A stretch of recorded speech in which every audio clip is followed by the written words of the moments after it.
Tonight with late word of the death of North Korean President Kim Il-sung. The report was carried on official North Korean and Chinese radio. Kim made headlines in the past few weeks by playing hardball with the United States over inspection of his nuclear program. Former U.S. President Jimmy Carter was called on to solve the impasse, and he did. Kim was 82 years old and ruled the Communist North since its creation in 1948. He was considered a godlike figure by many North Koreans and was often referred to as the great leader. With me is our Far East correspondent, Diana Bishop. Diana, this is very sudden news. Had there been any word in the region about him being in ill health?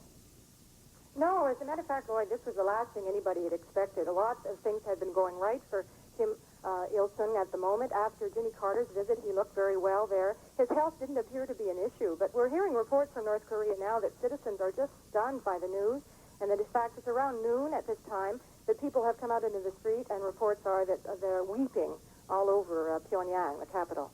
Yes, he was revered as something of a god, in fact, by many people in North Korea. What effect will his death have on the region?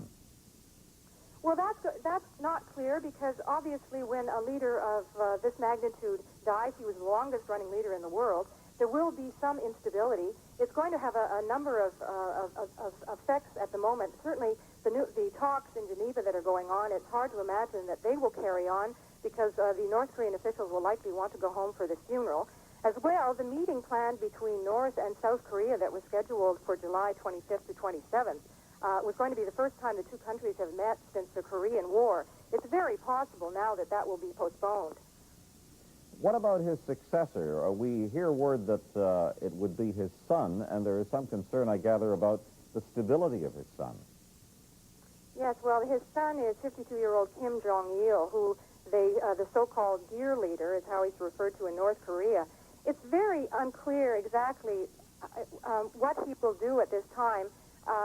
He is someone who rarely appears in public. Very little is known about him. Ideologically, we imagine that he would carry on the work of his father, and that the legitimacy of the regime in North Korea hangs in the balance that Kim Jong-il will take over. But that is not clear at the moment. There are also rumors that... Yeah. Sorry, Diana, I'm ending it there because we're out of time, but we thank you very much for taking the time to talk with us tonight. Well, the guessing game is over the long-running nuclear dispute. He joins us now by telephone from Geneva. Mike, just a few weeks ago, you saw President Kim Il-sung. Are you as surprised as the rest of us seem to be that he took this sudden turn and died so suddenly? He seemed so robust in the videotape we'd seen of him from Pyongyang. I met him 3 times over the course of the last 2 years, Joey, and he always struck me as very healthy and vigorous, alert, very much in control, a very charismatic, decisive figure, although when someone is 82 years old, sudden death is not that surprising, but it does remove a tremendous pillar of stability in a very tense peninsula. Kim Il-sung had been around so long that it's inconceivable, certainly for the people of North Korea, to have to face life without him. Also, in the past few weeks, he had made a concerted effort through his meetings with former President Carter and the diplomatic activity that followed to begin to reach out somewhat to the rest of the world.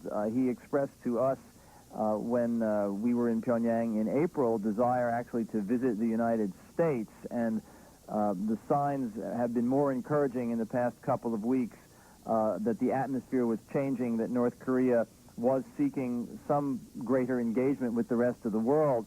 The question now, clearly, is whether or not his successor and son, Kim Jong-il, will pursue these same policies, and whether the consequences, the possible consequences of the thaw with South Korea and movement towards an agreement with the United States on the nuclear issue are now achievable.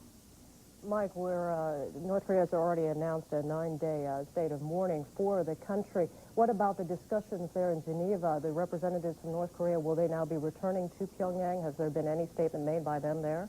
We just spoke with the North Korean mission in Geneva a few moments ago, and also with the American mission. They say publicly that no final decision has been reached. We expect to know shortly, though, because the two sides are scheduled to meet again in about an hour and a half.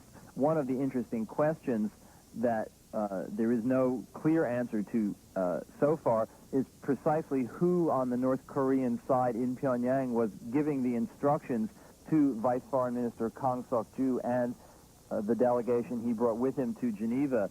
The mood and the tone of the first day of talks on Friday was very positive and constructive. The U.S. side came away with the impression that the North Koreans were trying to be fairly pragmatic in their dealings on the nuclear issue, but there is now considerable uncertainty about who will be making the final decisions, and we'll just have to wait a little while to see whether these talks go ahead or whether the North Korean delegation goes back to Pyongyang for the next period of time.